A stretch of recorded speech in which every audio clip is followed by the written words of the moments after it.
My birthday's coming up in July. I'm a Cancer. Same. Same, yes. Yeah, That's end why of we get June. along so well. Yeah. Cartier, if you're listening, our birthdays are at the end of June and also right. in July. That's right. We need one of those guichet watches, please. Exactly.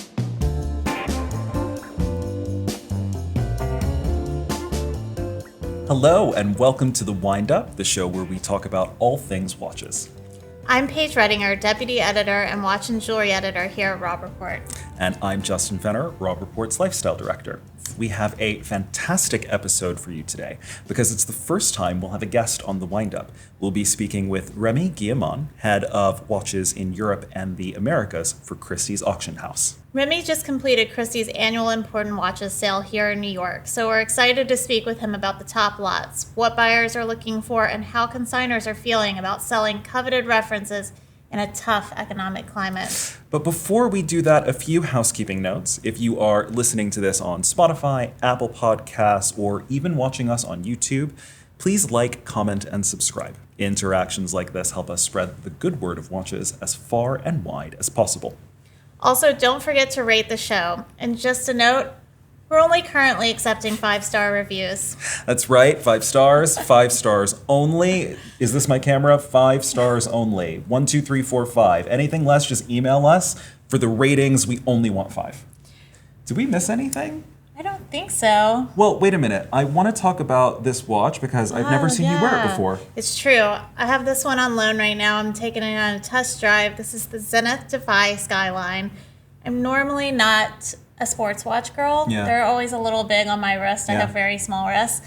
But you know what? It goes with my navy blue outfit, and I'm kind of liking it. It's fun. It is really fun. And it's nice to see something that is both gem set and on a rubber strap, straddling two worlds like that. Yeah, it's funny. I actually don't have a watch on a rubber strap at all. Yeah. So I normally don't wear a watch to the beach or anything like that, but maybe this is the one for me. Maybe it'll do, but not for my bank account. My bank account's like, please no.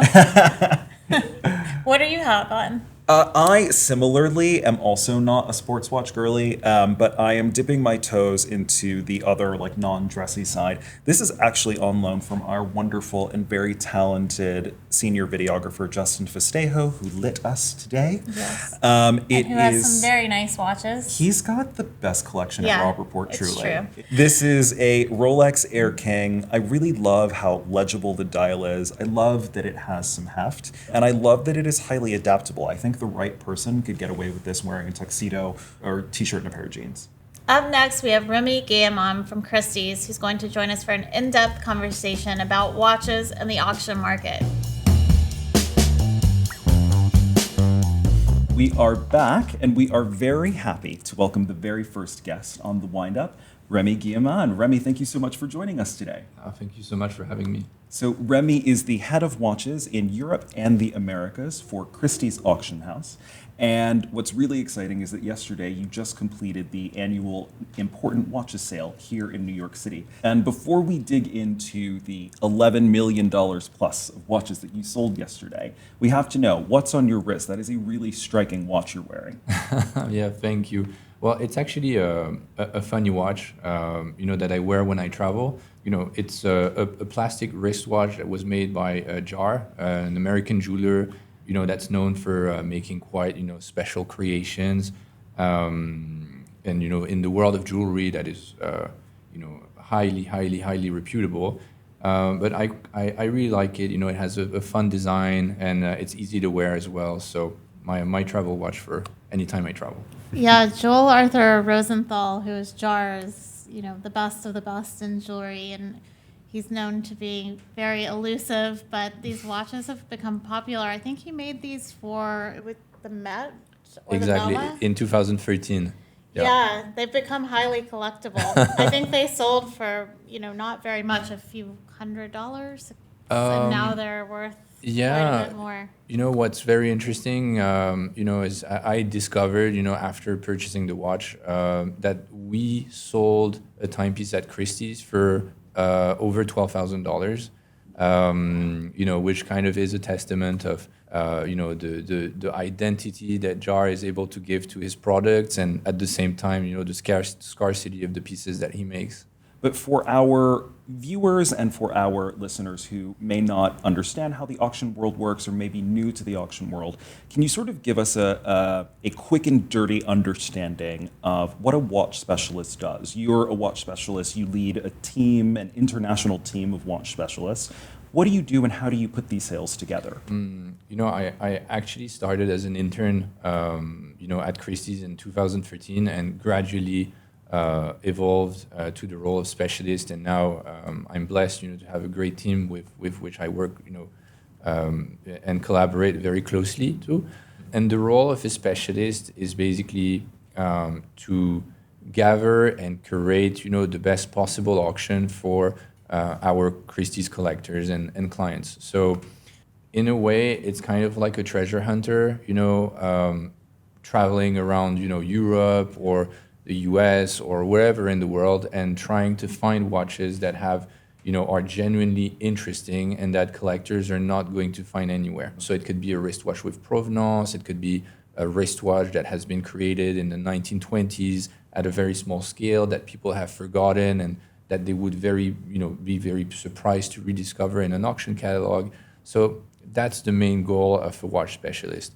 Once we have the wristwatch, the very important thing and the value added that Christie's will bring you, on top of giving you great content, is that a watch specialist has to vouch for the watches that he sells, right? So collectively, every watch specialist kind of has its own specialty. Some will focus on independent watchmaking, others will be Patek Philippe aficionados or Rolex experts. So we all gather around and curate the auction so that it makes sense in terms of quality and in terms of rarity as well. So we want for collectors to be able to open an auction catalog or browse the website and have a seamless interaction into the world of vintage watchmaking and be able to have a very precise condition report, very beautiful images that are not retouched, in a way that, they wouldn't understand what the condition of the wristwatch is, and, to make it seamless from A to Z for the client that has a genuine interest into watchmaking but wants to have a very transparent experience and, something professional as well. So what were the big surprises? I mean, I've got a list of things I was surprised by, but what for you stood out as the most interesting pieces from the sale? What's like the cream of the cream? So, that's the thing. We try really to do quality over quantity. And that's why, we're really proud that, with 106 watches, we were able to sell 103, I believe, which is really strong. And then we were also able, not to be kind of focused, by the numbers and the revenue that has to be generated for a company, but more about what we wanted to offer, to collectors. So, it starts with a beautiful Bulgari Serpentine wristwatch from the 60s that was made in collaboration with Vacheron Constantin at the time that we were able to find in the state in California. The wristwatch, was enameled with different colors throughout the bracelet, which was really pretty. Had a beautiful box as well, the period box for Bulgari. We were able to have a wristwatch that belonged to Elizabeth Taylor, Franck Muller, numbered one, because she purchased the wristwatch directly from a retailer in California. So quite special as well to offer watches with this provenance. Very surprising for Elizabeth Taylor to have Franck Muller instead of the Bulgari. You would think she would be the one with the Bulgari, but Franck Muller is an unusual choice for her, I think. It's true. Maybe she had both. We don't know. Definitely had both. Or she was also maybe a visionary. But what's very interesting is that the watch in itself was interesting. Pink gold with a pink dial, limited edition as well. But, it's a wristwatch that we valued, to be at around $5,000 to $10,000, and that ended up selling close to $80,000. And that shows as well, the interest that collectors have, not only in brand names, not everything has to be very recognizable brand or a very powerful brand, but it can be more about the timepiece itself and then what's around the timepiece. So, in this case, the provenance and the condition as well, which was great. And then to go back to what we were discussing, we had quality vintage timepieces, and we had a beautiful Patek Philippe 3974, which in the 80s, 90s was the most complicated timepiece wristwatch that Patek Philippe had ever made. Minute repeater, so it actually ringed the time, and it was a perpetual calendar as well, made by a legendary case maker that every Patek Philippe collector enjoys, who is now unfortunately deceased and had his initials engraved on the lug, Jean-Pierre Hagman, and the wristwatch had a very unique dial as well, gray with the Breguet numerals. So all of this mixed together made a wristwatch that was estimated at $650,000, sell for roughly 1.2 million. Wow. In the auction, with intense bidding and collectors from all over the world, which was really great.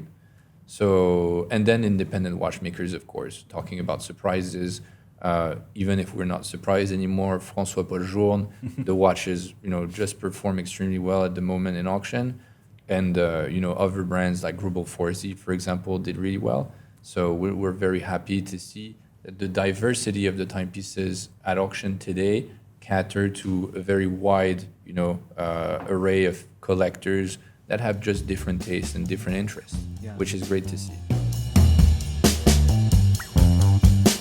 The indies are obviously have been popular for a while. Francois Paul being kind of the leader of the pack, Philippe Dufour as well, Acrivia. Grubel Forsey is not one that you typically see as the top watch auction highlight. Do you see a change around? I mean, they're an amazing watchmaker, but do you see a change in interest for them? So I think it kind of goes back to what we briefly, mentioned, is the interest of collectors today. The world of auction has really changed from when I arrived at Christie's in 2013 to today, in the sense that, I remember in the Geneva auction at the time, technology wasn't, what it is today. The average age of our collectors and clients was definitely not what it is today, in the sense that people now are way younger, and watches as well have become, more mainstream and interest more people today than, than they were before. You have people in their 20s today that are buying, incredible timepieces, but you still have the collectors that were buying in 2010 that are collecting as well, right? So you have collectors who are, interested in contemporary timepieces, that enjoy independent wrist watches that have been created by independent watchmakers, and that focus, on the actual work of the watchmaker, the alliance of complications, the scarcity in production, the finishing of the movements. And, with all that, you have wristwatches that weren't necessarily performing as well as they used to in the past, and today are performing great. It's something really interesting that I noticed just in going over all of the hammer prices, is that, the Grubel Forsey, one of those watches was your number 3 lot. It performed way over its high estimate of, I think, $220,000, ultimately selling for $390 when all was said and done. The reverse of that coin is you sold a lot of beautiful Patek Philippe watches, and many of them were either right between the estimate or right on top of the high estimate. And I wonder, as a specialist, what does that say to you about where maybe people's attention is moving? Or is it just because you have younger, more interested, more knowledgeable collectors entering the auction space?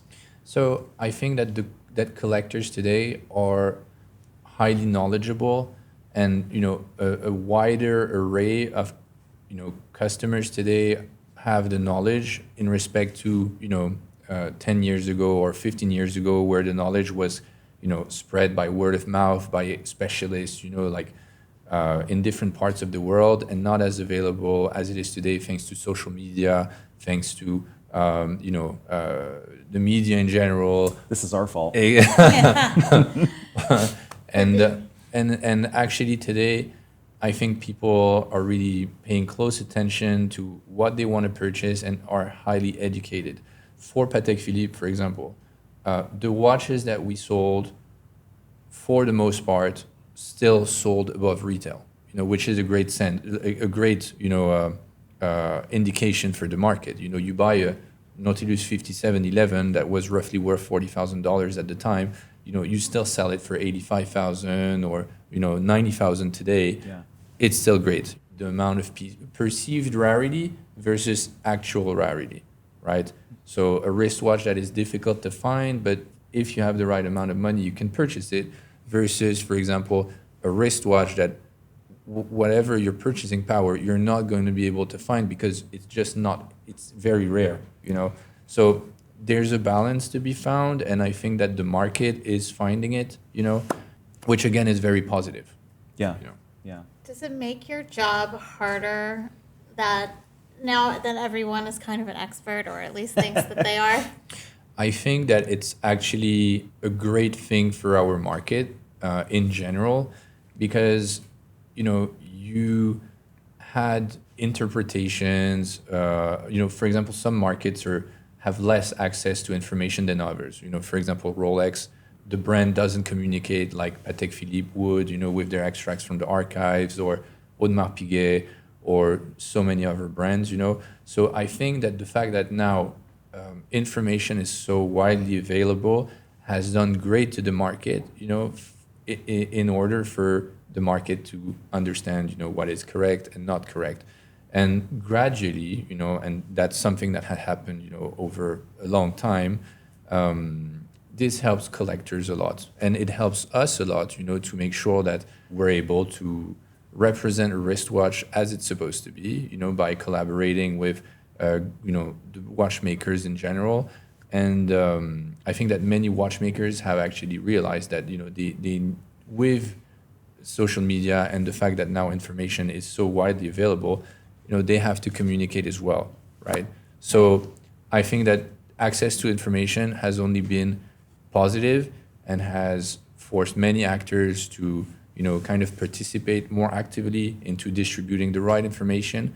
So only positive thing for buyers and for auction houses as well. Yeah, anecdotally, it's also interesting to see the awareness around brands that there wasn't previously. So, I remember when I first started covering watches, I most guys I knew really only knew a couple of brands. But of course. I was talking to a friend's 15-year-old son recently, and they live in Greenwich. So, granted, they live in an affluent neighborhood, but he was telling me that all of his friends, even though they don't wear watches yet because they're 15, they know who Richard Mille is. They know who Audemars Piguet is. Like those were like their top choices other than Rolex, and I just thought that was wild. It shows you how much has changed. Yeah, so that's 100% true. And what we can actually see is that years ago, top lots of an auction would be. I would have been able to kind of safely assume that it would have been a Patek or a Rolex, Right. or maybe, a historical wristwatch like a Breguet, or an incredible Audemars Piguet. But throughout the years, we've seen, the landscape of, watch auctions kind of reflect the growing interest that collectors have, in different brands. We've had auctions where we've sold a Grand and Petite Sonnerie repeating wristwatch by Philippe Dufour for, over 5.5 million Swiss franc. Something that basically would have been kind of very unlikely, 15 years ago, for example. Right. François Paul, is a watchmaker that grabs headlines. He has created, a wristwatch that was our top lot in Hong Kong and that sold for over 2 million when retail was 650,000, Swiss franc when he created the timepiece not too long ago. Right. Pre-subscription wristwatches that he made or more, they sell in multi-million dollars wristwatches. And then, the list goes on and on and on. In November, our top lot was a Breguet, beautiful wristwatch, but not, no specific, royal provenance or whatever. Richard Mille also, as you rightly mentioned, is sometimes, part of the most expensive watches we sold. Last year in New York, our top lot in New York was a Richard Mille in Sapphire, RM56, which we sold for over $3 million. The world of watches today is much more surprising than it was, a couple of years ago. And it speaks to the interest, that our collectors have today. I wonder, what impact does the sort of current broad top-level economic uncertainty have on both your ability to, get your consigners to put watches into a sale, to put them up for sale, and to ultimately sell them?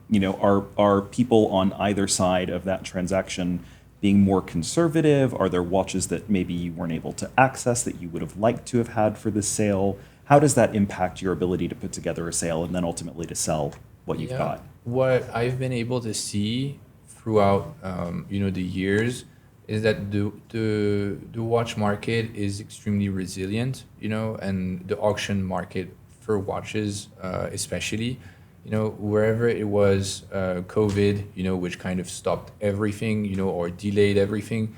The interesting thing is that, when you have clients that are uncertain of what to do, there are others who see this as an opportunity and, still want to purchase, things that they think they cannot purchase in the past or will not be able to purchase in the future. So it makes it very interesting, and it's a very dynamic market. At the same time, uncertainty is never amazing, so, it's always better to have a great economical climate and great stability for a market to thrive and evolve, positively. But it has been an extremely resilient market, and I've been able to see the watch department function at Christie's extremely well, whatever the climate is. And I think also that many realize and see wristwatches as a store of value, and as an investment. If you buy something extremely unique, extremely desirable, it will always be the same thing. So in a certain environment, it can be reassuring rather than investing, in the financial markets, and, it's a bit more volatile. So what are you working on next? Because of course you have sales in New York, in Geneva. I mean, Christie's is a global house, but, working specifically in Europe and the Americas, I know that your next big sale in November will be in Geneva. What are you looking forward to for that sale? I know you're still building it, but have any of the trends that you've observed coming out of the important watches sale made you think differently or, want to shift your approach for the next big one? Yeah. So, the funny thing about the job of a specialist is that it's never ending. When you finish an auction, you're already preparing the next one. And, what we've seen is that there are definite trends that will carry in the November auctions, taking aside wristwatches with provenance, which are in themselves, very rare and, not common. Broadly speaking, in the market, wristwatches that have, specific identity, very recognizable shapes, for example, are doing extremely well. Watchmakers like Cartier, for example, watch brands like Cartier, Patek Philippe, that have been designed by Gilbert Albert, or, Gerald Genta as well, are still doing amazing. You can see Cartier Crash wristwatches as well are still highly desirable, and independent watchmaking as well as quality vintage. So there's a lot to do, but I think that these trends, have either been very steady or are increasing for the most part. You had a great story. We were talking before we sat down about the Cartier Crash and a recent sale you had for a relatively new Cartier Crash that I think was only 2 years old. Or tell us how much that went for. Yeah, so the Cartier Crash, incredible phenomenon that is kind of showing the power of Cartier, as well as the importance of designs, for collectors today and identity for a specific wristwatch. So the Cartier Crash 2018 was a wristwatch that, was increasing in value, but widely available for around $40,000, around that. Today, a normal Cartier Crash in yellow gold is going to be more about $250,000 for a quality example. Retail. Well, it's a wristwatch from the 1990s, the wristwatch I'm talking about, pre-owned. But, so it's going to be more about 250. And Cartier, in terms of retail, are, still doing limited amounts of timepieces, re-editions that they're selling, for around 80,000 Swiss franc, something like that from the store. Obviously, complicated to get. We were able to sell a timepiece that was kind of part of their special order program. So modern, white gold case, gray dial, stunning wristwatch, and we had estimated it 150 to 250 because we were anticipating that it would sell above retail. To the surprise of many in the auction room and above, it sold for close to $1 million. So, that shows the strength of the model and the fact that collectors today are really after shapes and rarity as well. Yeah, something different. And especially significant that the more established names can still perform when they're doing something that is unexpected. It's not just as the indies rise, the stronger names, the more recognizable names are still performing way above their estimates with the models that are that much rarer and that much more special. I was at the Cartier manufacturer recently, and they let us kind of look through some of those special order archives, and it was very interesting to see what people had chosen for their watches. Some were good, some not so good. But certainly if you are able to get a Cartier special order, it's quite a feat, especially today. For sure. Well, and I think that speaks to something that we've alluded to, which is that taste is shifting. It's not just that the market is shifting and values for certain models are rising or falling depending upon rarity or provenance. More broadly speaking, among collectors, there is a shift in what's important and, in fact, what's chic and cool and what you actually want to wear. And I'm wondering, very broadly speaking, what do you think informs this shift in taste to shaped watches, to these beautiful Piagets with stone dials, to smaller cases, to asymmetrical cases like the Crash? What's behind people, moving in that direction and away from the Rolex, I was going to say, taste evolve. Not too long ago, and actually before 2000, our parents were interested in very different things that we're interested today. A wristwatch, for example, the peak elegant wristwatch would have been maybe a wristwatch made of yellow gold, small diameter, something very elegant and understated. Then we moved gradually to sports watches with the example that so many people can visualize, the Nautilus, kind of reaching peak status, becoming a wristwatch that was highly recognizable, easy to wear. People, the codes of people dressing or so it became different. You didn't have necessarily to be with a suit.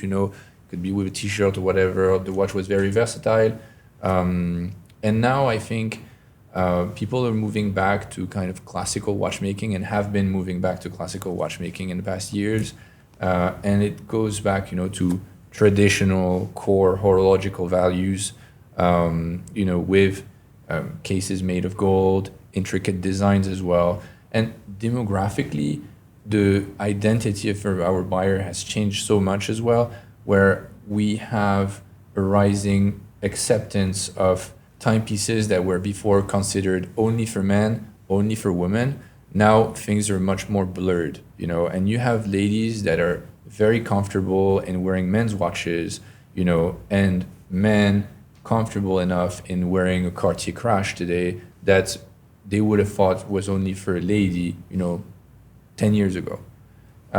So it makes the market move and evolve.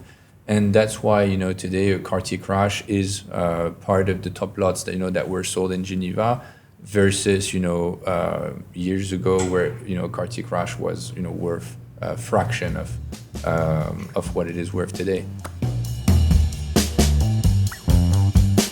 In your career, are there any special highlights or stories that have really, touched you or meant something to you in terms of auctions? Well, throughout the years, I keep, meeting very interesting consigners or very passionate collectors. And, every year there are, specific stories which are very interesting to my eyes, or that I feel I will remember forever. And it starts from a collector in Italy, for example, who had a wristwatch, that he had for many years. Patek Philippe brought it to Christie's, realized that the timepiece was actually valuable, quite valuable, and in the end overperforms at auction and is completely shocked. We have a few great stories like this, so that's always special, but I think also highly memorable, the fact that we were able to do the first live auction for an independent watchmaker, François Paul. That's something, that we were very proud of, being able to collaborate with the watchmaker and his manufacturer to create a catalog. And then, we were able to have a highly successful auction, which sold 100%. So many watch collectors and passionate collectors of FP Journe were in the room.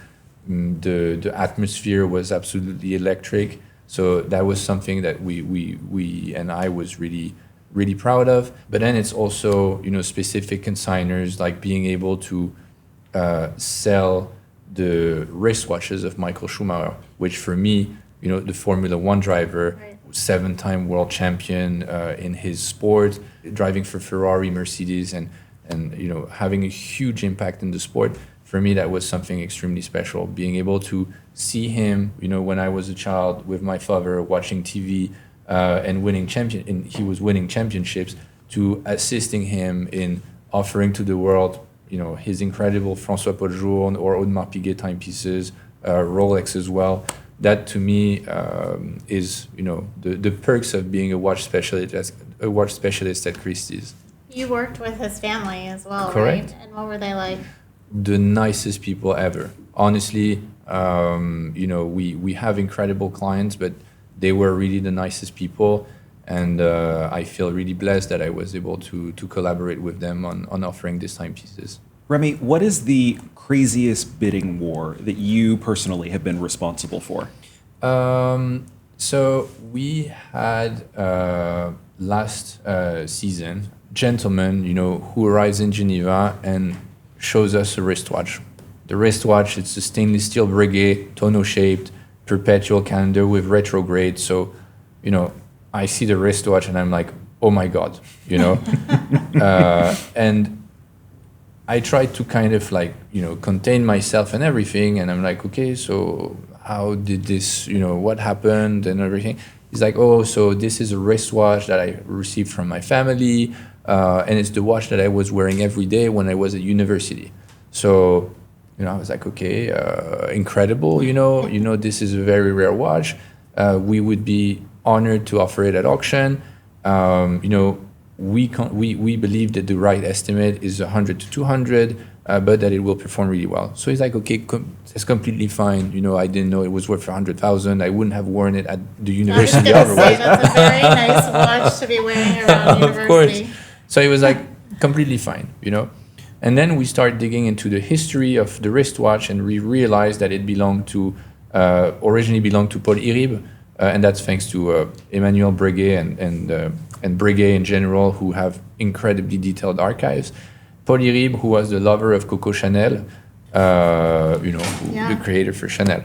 And we offered a wristwatch, and the wristwatch goes from 100,000 to selling for around 2 million Swiss francs. Wow. Wow. That's a great story. Incredible, incredible story, and that's something that I will remember for sure.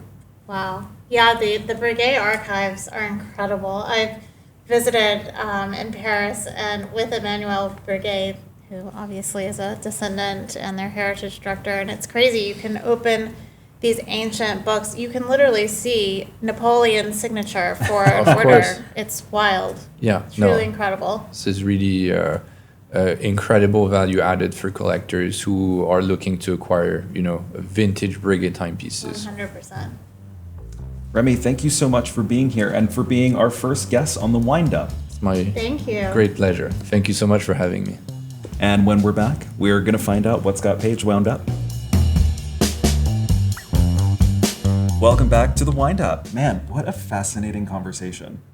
Yeah, it's always interesting to check the pulse of what's happening in the secondary market, especially at the watch auctions, because it kind of gives you an idea of also what's happening in the new market. Yeah. And it often pushes the new market in certain directions. So it's always fascinating to hear what's going on there. Yeah. Well, I'm glad to have the chance to talk to you one-on-one because I am very interested in knowing what's got you wound up this episode. Okay, so I think what's got me wound up right now is that my birthday is coming up in July. I'm a Cancer. Same. Same, yes. Yeah, That's end why of we get June. along so well. Yeah. Cartier, if you're listening, our birthdays are at the end of June and That's also right. in July. That's right. We need one of those guichet watches, please. Exactly. But yeah, so I kind of wanted to get myself a watch this year because I've had a lot of things going on this year, and it feels like a good time to mark this moment. But it's hard when you work in this business. There's too many choices, and I know too much. And not only do I cover watches, but I also cover jewelry, and it makes it really tough. There's a lot of great stuff out there. Yeah. I mean, that is the one thing about having this job and not being a hectomillionaire is that That's true. it changes. Working at Robb Report, covering luxury, covering watches in particular, changes your opinion about what things should or shouldn't cost. Oh, absolutely. Entry level takes on a whole new meaning. One of the watches that has been on my mind that I really want to buy, and it can still be found for a somewhat affordable price, and not for long, are Piaget watches. Yeah. I'm partial because I love the design, but also because I probably shouldn't say this on a public forum, but friends sometimes joke and call me Piaget, so I think it means I need to have one. Don't you think? I absolutely agree with that assessment, and I'm for sure going to start calling you Piaget from now on. What's got you wound up? It's interesting. I am also staring down the barrel of a birthday. And it's not a milestone birthday, but it is just watching time pass and getting older. One thing that was really interesting in our conversation with Remi was learning how these much younger collectors are changing the auction market. And that actually gets me really excited because I think for, a long time, the auction market, particularly in watches, there was one trend or one note that dominated for so long. Just like if you had a stainless steel chronograph with interesting provenance, you were going to make six figures on the auction market, right? And what we have observed changing in both the auction market, but then also in the retail market, is that things are just getting so much more interesting. Dials are getting smaller. Dials are being made out of more interesting materials. Dials are asymmetrical. Complications are getting much more elaborate and much more laborious to produce. And the knowledge that it is a younger rising class of collectors who are causing that shift actually makes me personally very excited because it gives me a sense of as an elder millennial, not having any power in any forum for a very long time, it gives me a little bit of hope that if we are actually moving markets as a block of consumers, then maybe other things will start to shift too, We'll see what happens. Thank you for joining us on another episode of The Wind Up. Don't forget to like, comment, and subscribe. And don't forget, 5 stars, please. That's right. When you rate this episode 5 stars only, we are not currently accepting anything less. It's been a pleasure to have you with us today. You can find me on Instagram at Paige Reddinger. I'm just at Justin Fenner. And of course, don't forget to follow the magazine at Robb Report for more on the wide world of luxury and watches. We will see you next time.